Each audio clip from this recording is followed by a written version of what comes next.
balik. Dia jalil kena cari pengganti tu. Dan minggu yang ke depan sekali lagi 20 berapa tu? 29 kalau tak silap saya. 29 hari bulan Ogos, dah dekat-dekat dengan hari kebangsaan tu. Jadi barulah Jalul Gemilang seorang satu kuliah subuh. Macam pelik ustaz. Tak apa, biar kita buat pelik. Orang lain buat pelik, relax je. Kita buat pelik juga. Bawalah seorang satu Jalur Gemilang. InsyaAllah saya akan pakai baju bendera saya tu untuk kita semangatkan kebangsaan ni, biar kita rasa supaya apa? Mengalir dalam darah kita, darah pejuang-pejuang yang lalu, supaya kita sentiasa mengingati mereka. Dalam masa yang sama kita nak supaya generasi kita juga tahu berkenaan dengan perkara ini. Kalau boleh diadakan forum, itu lagi baik. Dalam tempoh kata kemerdekaan ini, carilah satu masa yang sesuai, adakan forum untuk kita ingat kembali sejarah perjuangan, bagaimana wujudnya Kampung Melayu.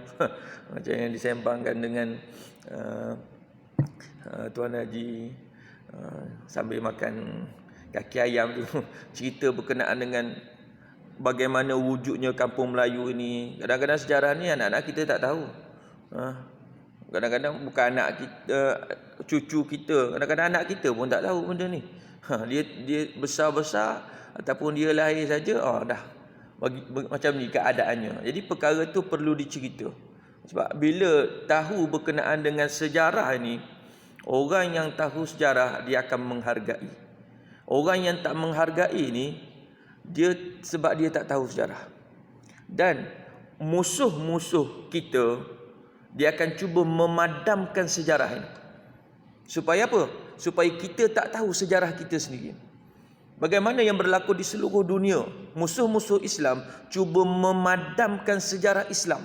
Sejarah kegemilangan Islam itu cuba untuk dipadamkan supaya kita tak tahu bagaimana kita sebelum ini. Allahu Akbar. Mereka berkuasa, mereka ubah sejarah. Dia letak nama dia.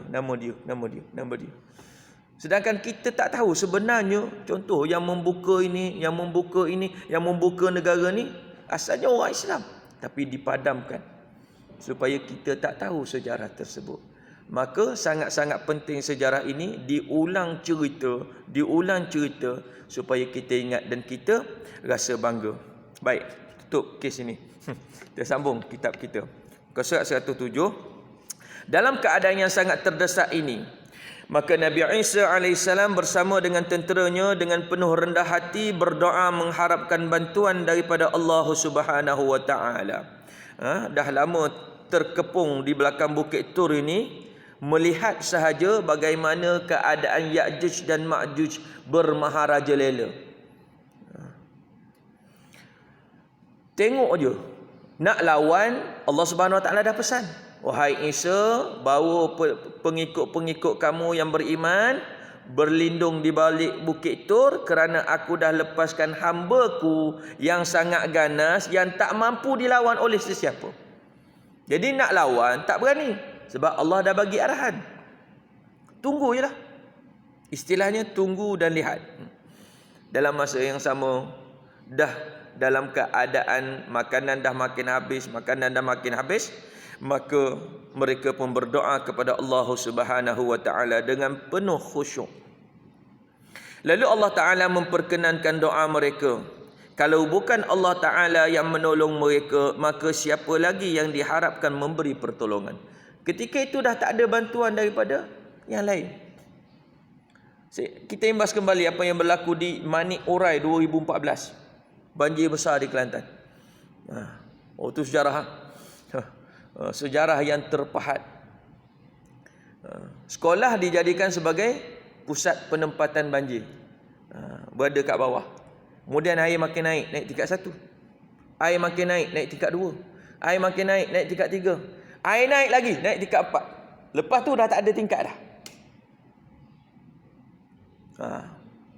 Agak-agak kalau air naik lagi, habis. Bantuan tak boleh nak disampaikan. Sebab apa? Airnya terlalu laju. Harapan hanya pada Allah Subhanahu wa taala. Berdoa dan terus berdoa. Maka Allah Subhanahu wa taala kirimkan bantuan. Bantuan Allah mudah ada. Arahkan bumi sedut balik. Tu lah. Tapi orang lain tak mampu nak buat. Allahu akbar. Begitu juga keadaan seperti ini, bermohon kepada Allah Subhanahu wa taala dengan penuh khusyuk. Maka Allah Subhanahu wa taala datangkan pertolongan. Pertolongan Allah Subhanahu wa taala turun dalam bentuk binatang kecil seperti ulat yang sering ada di dalam hidung unta. Allahu akbar. Seganas-ganas Ya'juj dan Ma'juj, Allah Subhanahu wa taala tak hantar malaikat. Allah Subhanahu wa taala tak hantar makhluk lain yang lebih besar daripada mereka, lebih ganas daripada mereka, tak. Allah nak menunjukkan kekuasaannya, Allah hantar binatang kecil, yakni ulat sahaja. Ya Allah. Binatang kecil ini memasuki lubang hidung bangsa Ya'juj dan Ma'juj ini dan menyengat mereka. Dengan kehendak Allah Subhanahu wa taala, mereka akan mati dengan sebab disengat binatang kecil ini. Allahu akbar. Tu je. Siapa yang menggerakkan binatang kecil ini? Allah Subhanahu wa taala. Manusia tak mampu. Macam kisah Namrud ataupun sebutannya Namruz pada zaman Nabi Ibrahim alaihi salam. Nabi Ibrahim kan, apa yang dia tak buat pada Nabi Ibrahim? Kemuncaknya Nabi Ibrahim dibakar. Dia rasa dia hebat. Tapi kematiannya tercatat dalam sejarah. Dia mati disebabkan oleh seekor nyamuk. Padahal nyamuk besar mana sangat nyamuk? Ada besar ni? Tak ada. Nyamuk besar ni kita lari. Nyamuk masuk melalui lubang telinga, kemudian merosakkan otak Namrud. Kita tak boleh bayang macam mana nyamuk masuk telinga, pergi ke otak. Allahu akbar. Ya, nyamuk ni kalau dia tak perlu banyak, seekor je. Kita nak tidur tu dia datang main. Allah, memang tak boleh tidur lah. Dia lari kejap, dia datang balik. Dia main. Kenapa dia duduk kat telinga? Sebab kat telinga lah dengar. Kalau dia buat kat hidung, tak bunyi. Allahu akbar. Dengan seekor nyamuk, Allah Subhanahu wa taala menjatuhkan ataupun Allah Subhanahu wa taala menghapuskan keangkuhan Namrud. Dia kata dia hebat, dia boleh buat apa-apa. Tapi nyamuk pun dia tak mampu untuk membunuhnya. Disebabkan oleh Allah Subhanahu wa taala telah menetapkan. Baik. Maka apabila datang binatang yang kecil ini menyengat Ya'juj dan Ma'juj, mereka mati serentak, serta-merta. Tidak ada seorang jua pun yang tinggal hidup. Bangkai mereka bergelimpangan memenuhi jalan dan jurang, dan di semua tempat kediaman mereka. Mereka mati di mana mereka berada. Kita nak fikir jauh tempat sana mungkin tak sampai. Kita fikir tempat kita. Kita tahu bahawasanya bangsa Ya'juj dan Ma'juj ni ramai. Kita bincang dalam perbincangan yang lepas. Dia turun daripada pergunungan, air tasik habis. Maksudnya ramai. Bermaharaja rela dalam tempoh yang sangat lama. Kemudian bila mati serentak, Allahu akbar, bergelimpangan mayat, bangkai manusia. Setelah kematian bangsa Ya'juj dan Ma'juj ini, barulah Nabi Isa AS bersama dengan sahabat-sahabatnya yang beriman ini keluar dari belakang gunung Tur ataupun bukit Tur. Mereka menemui bangkai-bangkai yang berbau busuk di segala tempat sehingga mereka tidak dapat berjalan ke mana-mana. Busuk bangkai. Manusia. Bila mati, kita sebut manusia ni bangkai lah dalam kitab fiqh. Bahasa kitab lah, bukan bahasa tempatan. Bahasa tempatan bergaduh. Bahasa tempatan kita panggil mayat. Mana mayat ayah? Kat sana. Orang tak pergi ziarah, mana bangkai yang kau? Nak tengok. Allahu akbar. Manusia bila mati busuk. Sebab itulah perlu disegerakan pengurusan. Kalau ada yang nak simpan sehari, 2 hari, 3 hari, biasa sehari lah, malam ni meninggal, esoknya baru nak diuruskan. Malam tu kena buat apa? Kena pasang apa ni? Kemenyan. Kan? Nak hilang apa? Nak hilang bau. Bukan nak puja jin setan apa, tak. Nak hilang bau. Sebab manusia bila meninggal, dia akan mula berbau. Allahu Akbar. Kecuali kes-kes tertentu yang perlu ditangguhkan. Contoh kematian yang di Pertuan Agong, ataupun kematian orang besar kan. Dia ada adat istiadat dia tu. Tu tak boleh nak cakap apalah. Baik. Lalu dinyatakan lagi bahawasanya mereka menemui bangkai yang berbau busuk di segala tempat sehingga mereka tidak dapat berjalan ke mana-mana. Melihat keadaan ini, Nabi Isa AS bersama dengan sahabat-sahabatnya berdoa lagi kepada Allah Subhanahu Wa Taala supaya dihilangkan bau busuk tadi. Tak boleh nak berjalan. Lalu Allah Subhanahu Wa Taala mengirim sejenis burung yang besar seakan-akan leher unta. Dengan permohonan dan doa daripada Nabi Isa AS, Allah kirimkan burung. Sebab kalau nak angkut seorang-seorang bangkai Ya'juj dan Ma'juj ni, jenuh. Ramai. Nak angkut seorang-seorang, nak pergi letak kat mana? Nak panggil SWM. Hantar tempat pelupusan.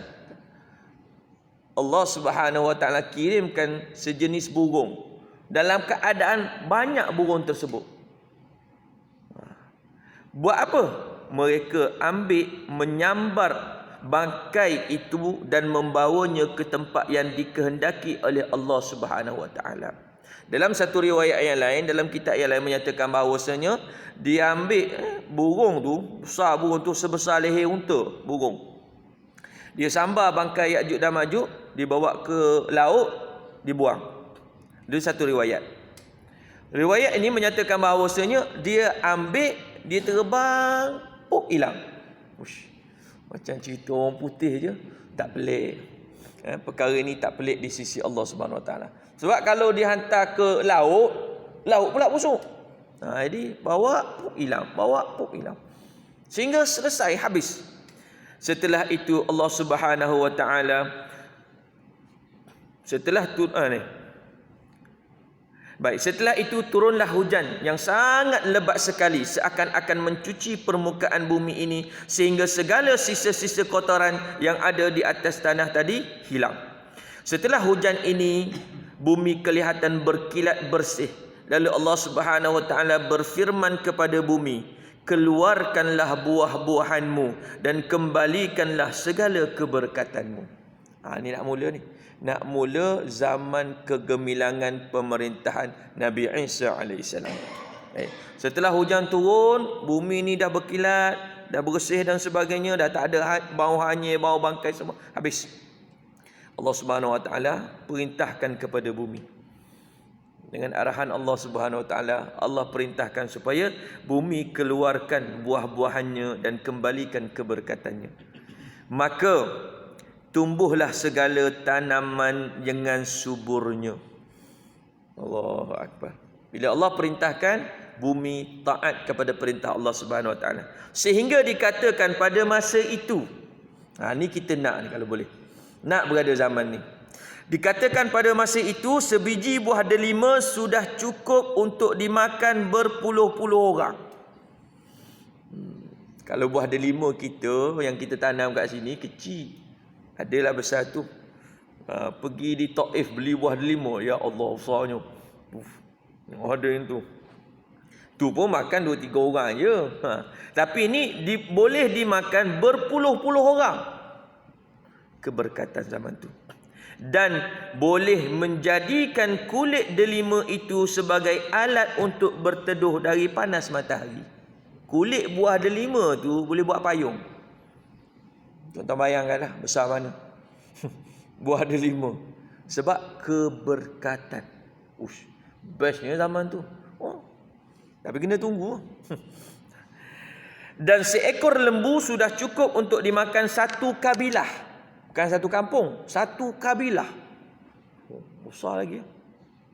Begitu pula susu seekor unta sudah cukup untuk diminum sekumpulan besar dari manusia. Allah, zaman keberkatan. Di antara keistimewaan zaman ini, kata Nabi SAW, hadis yang diriwayatkan oleh Ibnu Majah dan sanadnya kuat. Kata Nabi, maka hilanglah segala sifat permusuhan dan benci-membenci di kalangan manusia. Zaman keberkatan ini dah tak ada perasaan benci-membenci. Zaman sekarang masih ada. Saya pesan untuk diri saya, ibu-ibu dan ayah-ayah yang mendengar, kalau boleh kita buang perasaan benci, terutamanya kepada kawan-kawan kita. Kalau ada selisih faham, kalau ada terguris hati, cakap berdepan. Contoh, kita terasa dengan kawan kita, jangan masuk dalam WhatsApp group. Tak selesai masalah tu, makin besar masalahnya. Kita berdepan. Kalau tak berani nak bercakap, PM atau apa? DM, direct message. Sebut. Tapi memang agak susah. Malu Ustaz. Habis tu kalau cerita kat orang, tu tak apa. Jangan ada sifat benci-membenci. Jangan pendam perasaan marah tu. Sebab kalau pendam, orang yang kita marah tu, dia tak tahu siapa yang sakit. Kita. Kadang-kadang boleh stres. Dan stres itu membawa kepada sakit. Sebab apa? Duk fikir orang. Dia relax je. Makan kenyang, kita makan sampai tak lalu. Sebab duk fikir, geramnya aku. Tak cakap. Duduk geram dalam diri. Kalau kita dengar apa yang disebutkan oleh Profesor Dr. Muhayya, yang dia banyak cerita pasal hati. Dia kata kalau ada masalah, terus cerita. Cerita pada orang yang kita bermasalah tu. Dia nak dengar, dia tak nak dengar, itu soal dia. Dia nak terima, dia tak nak terima, itu soal dia. Tapi kita dah lepas. Selagi kita pendam, berapa tahun kita pendam benda ni? Lama. Daripada zaman Jepun lagi aku dendam dengan orang ni. Sampai sekarang, siapa sakit? Kita. Kenapa tak datang ke masjid? Tak boleh, stres. Apa yang stres sangat ni, Ji? Tak, aku geramlah dengan. Tapi tak cakap. Jadi kalau ada perasaan macam tu, selesaikan. Dan ada juga orang yang tak puas hati. Kes kecil je. Kes melibatkan anak, kes melibatkan cucu, yang menyebabkan dia tak puas hati dengan orang ni. Dia duduk simpan. Jangan simpan lama-lama. Selesaikan di atas dunia. Tak kira. Aku memang nak marah pada dia. Aku akan bawa sampai depan pada mahsyar. Amboi. Selesaikanlah. Benda boleh selesai. Tak ada benda yang tak boleh selesai. Jadi kalau boleh kita dalam keadaan tenang je hati kita. Tak ada permusuhan. Tak ada permusuhan. Kalau dia tu ada di soft pertama, aku akan berada di soft kedua. Aku tak boleh tengok muka dia. Datang masjid sama-sama. Bukan masjid Kampung Melayu lah. Tempat lain. Dia datang. Tapi disebabkan ni kat dalam. Zaman keberkatan zaman Nabi Isa AS ni nanti sudah tidak ada perasaan benci-membenci ni. Dan hilanglah segala bisa dari keseluruhan binatang yang berbisa. Allah Subhanahu Wa Taala jadikan seperti itu. Sehingga anak kecil memasukkan tangannya ke dalam mulut ular, maka ular itu tidak menggigitnya. Allahu Akbar. Ni zaman tu lah. Jangan balik nanti cerita kat cucu. Ambil seekor ular masuk. Memang kena lah. Dengan atuk-atuk kena pergi hospital. Ni zaman tu. Anak-anak boleh bermain dengan ular yang berbisa. Masukkan tangan dalam mulut ular. Hebat. Masa tu orang buat pertunjukan ular, orang tak pergi tengok lah. Sebab boleh main sendiri kat rumah. Ular apa? Ular ni apa? King Cobra. Jangan buat main-main tu. Kalau di Zoom Melaka ditunjuk satu video tu, King Cobra makan ular sawa. Ular sawa ni dah besar. Boleh dimakan. Relax dia sedut. Zup. Zup. Zup. Sampai habis. Baik, dan tidak ada apa-apa kemudaratan. Anak kecil boleh bermain dengan singa. Kalau sekarang di Dubai relax je orang bawa singa dalam kereta. Singa kat sebelah. Bahkan serigala yang biasanya menerkam kambing akan berbalik seakan-akan menjadi anjing pemeliharaan. Ini tukang jaga kambing. Bumi ini akan dipenuhi dengan keamanan dan keselamatan seperti mana dipenuhkan satu bejana dengan air.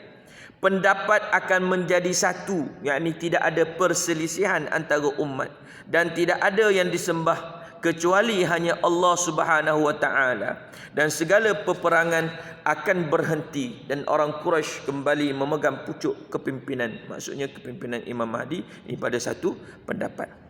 Seperti apa yang kita sebutkan sebelum ini, bahawa mengikut Imam Al-Barzanji, besar kemungkinan zaman kemakmuran yang akan berlaku pada masa pemerintahan Nabi Isa AS ini ialah zaman kemakmuran yang diriwayatkan akan berlaku pada masa pemerintahan Imam Mahdi, kerana kedua-dua mereka akan hidup bersama pada zaman ini.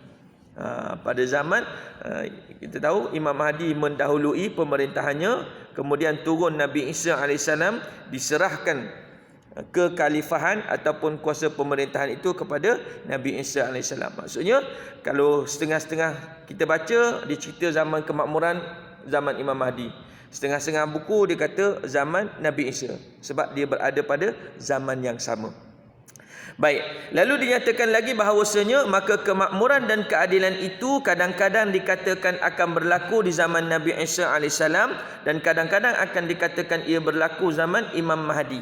Padahal zamannya hanya satu saja, sebab mereka hidup sekali, iaitu 7 tahun terakhir dari kehidupan Imam Mahdi bersamaan dengan 7 tahun pertama dari turunnya Nabi Isa AS. Artinya Imam Mahdi lebih dahulu dari Nabi Isa memimpin umat ini kurang lebih 30 tahun, manakala Nabi Isa AS akan hidup selepas kematian Imam Mahdi selama kurang lebih 30 tahun lagi. Ini perbincangan para ulama. Ada juga diriwayatkan bahawa Nabi Isa AS akan kahwin dengan seorang perempuan. Sebab Nabi Isa ketika mana dia diangkat oleh Allah Subhanahu Wa Taala ke langit, Nabi Isa belum kahwin. Bukan tak nak kahwin, belum sempat kahwin, umur 33. Kalau kita sebut sekarang ni lewat lah tu. Sebab kita ramainya ambil umur sunnah. Wan kahwin umur apa? 26, lebih setahun.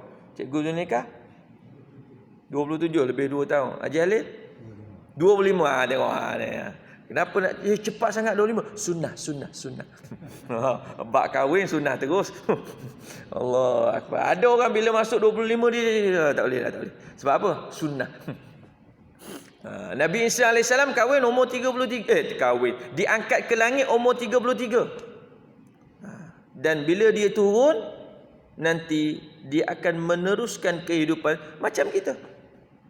Fitrah manusia, lelaki dia nak cari pasangan di kalangan perempuan. Kalau cari juga lelaki itu melanggar fitrah. Golongan LGBT itu memang melanggar fitrah. Fitrahnya lelaki memang dia suka pada perempuan. Kalau orang lelaki tu kita tunjuk perempuan tu tak suka perempuan, something wrong somewhere. Ada masalah tu. Kena check kencing. Sebab fitrah lelaki-lelaki itu keadaan. Bermula bila? Allah Subhanahu Wa Taala ciptakan Nabi Adam. Kan Nabi Adam tidur, kemudian bila dia bangun dia tengok apa? Burung berpasang-pasangan, binatang-binatang dalam syurga tu berpasang-pasangan. Dia tengok dia seorang diri. Tengok sebelah tak ada. Fitrah dalam kehidupan manusia dia nak berpasangan. Tapi dengan lawan jantina lah. Jangan sama jenis. Baik, lalu dinyatakan bahawasanya Nabi Isa AS akan kahwin dengan seorang perempuan dari keturunan kabilah Juzam, seperti mana yang disebutkan oleh Nabi sallallahu alaihi wasallam ketika baginda menerima delegasi yang datang dari kabilah Juzam. Kata Nabi sallallahu alaihi wasallam, dengan artinya selamat datang wahai kaum Nabi Syuaib, bapa mertua Nabi Musa alaihi salam. Sesungguhnya tidak berlaku kiamat sehingga Nabi Isa AS akan kahwin dengan keturunan kamu dan akan lahirlah anaknya pula. Nabi Isa akan kahwin, Nabi Isa akan dapat anak. Itu keadaan. Baik, peristiwa perkahwinan Nabi Isa AS ini ialah pada tahun ke-21 setelah baginda turun ke atas muka bumi ini. Jadi umur beliau setelah berkahwin ini masih tinggal 19 tahun kalau ikut yang 40 tahun itu. Kerana keseluruhan masa hidup Nabi Isa AS setelah beliau ataupun baginda turun nanti ialah 40 tahun seperti mana yang disebutkan dalam beberapa hadis yang sahih. Setelah cukup 40 tahun, lama, masa 40 tahun lama. Dari turunnya Nabi Isa AS 33 tambah 40, jadi 73. Maka baginda akan meninggal dunia di Madinatul Munawwarah. Nabi Isa akan meninggal dunia di Madinah dan akan dikuburkan bersama dengan Rasulullah sallallahu alaihi wasallam. Jadi beliau ataupun baginda Nabi Isa alaihissalam adalah orang yang keempat di hujrah syarifah, yakni bilik yang mulia. Ya, makam Rasulullah sallallahu alaihi wasallam yang kita ziarah, ada makam Rasulullah, Sayyidina Abu Bakar, Sayyidina Umar, ada satu lagi kosong tempat. Itu bukan untuk Pak Main. Bukan. Itu khususnya untuk Nabi Isa alaihi salam. Baik, setelah Nabi Isa alaihi salam meninggal dunia, kepimpinan dunia Islam akan diteruskan buat sementara waktu oleh seorang khalifah yang bergelar Al-Muq'ad yang berasal dari Bani Tamim. Apabila Muq'ad meninggal dunia, maka 3 tahun kemudian, ini yang disenaraikan oleh para pengkaji sejarah, 3 tahun setelah meninggalnya Muq'ad, yang ini pengganti kepada Nabi Isa ini, maka Al-Quran pun akan diangkat. Ini bermakna kiamat sudah hampir sekali tiba. Cerita Al-Quran diangkat ni kita rasa takut. Kita rasa takut. Orang yang dah 30 juzuk dalam diri, seronok apa yang berlaku pun tak apa sebab dah dalam diri dia 30 juzuk. Tapi orang yang masih bacanya merangkak-rangkak dan sebagainya, dia akan rasa, ya Allah. Bila kita dengar berkenaan dengan Al-Quran ini akan diangkat, ya Allah. Sempat tak sempat, sempat tak sempat, sempat tak sempat. Istilah mudahnya Al-Quran diangkat ni macam mana? Bila kita buka mushaf yang biasa kita baca ni, buka kosong. Kita cari, kita nak baca surah Al-Kahfi pada hari Jumaat, malam Jumaat ataupun hari Jumaat, kita cari. Lepas surah Al-Isra, tengok Al-Kahfi, kosong. Dan perkara ini banyak berlaku yang diceritakan. Antara yang diceritakan berkenaan dengan Quran hilang, surah hilang, kebanyakannya surah Al-Kahfi. Allahu Akbar. Selagi mana Allah Subhanahu Wa Taala masih lagi memberi izin, masih lagi memberi ruang dan peluang kepada kita, kita gunakanlah kesempatan ini untuk membaca Quran. Bila sampai saat dan ketika Allah mengangkat Al-Quran, Allahu Akbar, masa tu menangis air mata darah pun Quran tu ataupun tulisannya tak akan kembali lagi. Yang ada hanya pada dada-dada para penghafal Al-Quran. Allahu Akbar.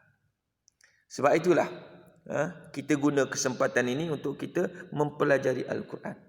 Sampai bila kita nak belajar Al-Quran ini? Sekali lagi saya sebut, sampai kita meninggal. Seperti mana yang dilakukan oleh Nabi sallallahu alaihi wasallam. Setiap tahun Nabi akan bertadarus bersama dengan Jibril. Setiap tahun tanpa jemu. Tahun terakhir 2 kali Nabi bertadarus bersama dengan Jibril, menyemak Al-Quran. Ustaz, kami buat juga setahun sekali, bulan Ramadan.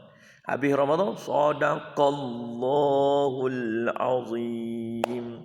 Tutup, jumpa balik Ramadan tahun depan. Ini bukan kampung Melayu, tempat lain.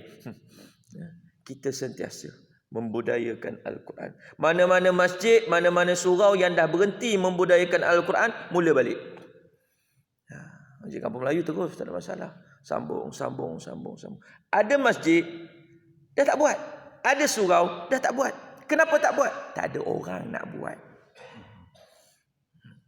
Takutlah Ustaz nak memimpin bacaan Quran. Baca Quran tak? Baca hari-hari. Apa masalahnya?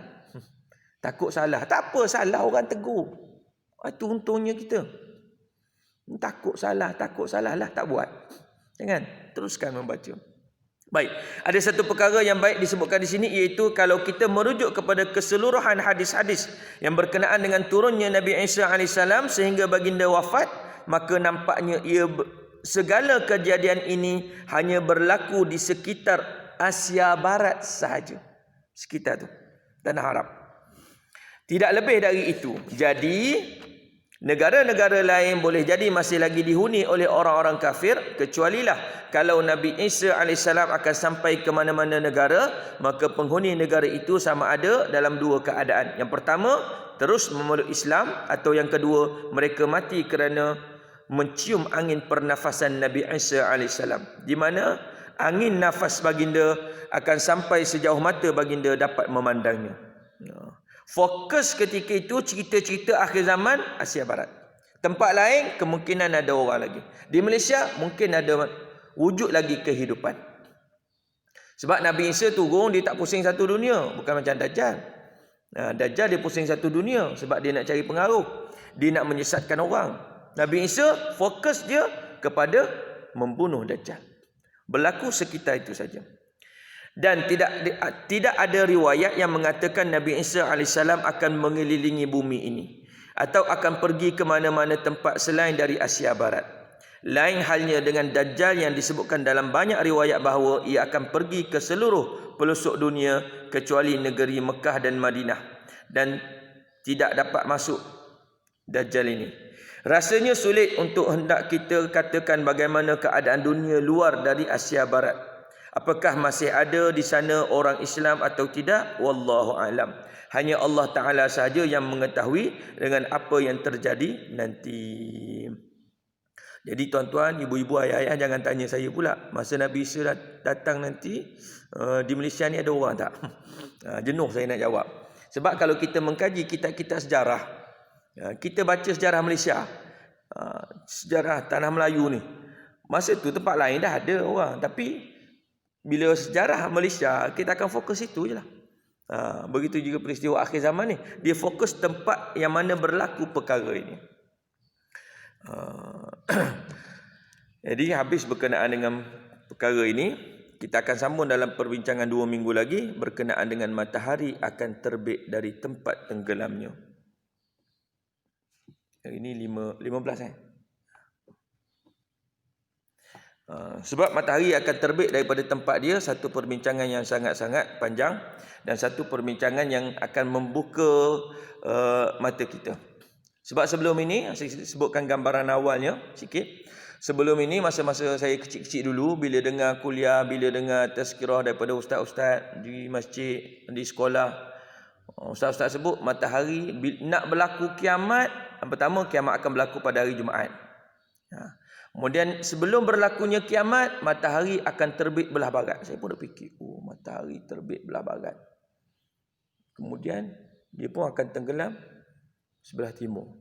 Itu yang kita fikir. Yang saya duk fikir, duk gambarkan.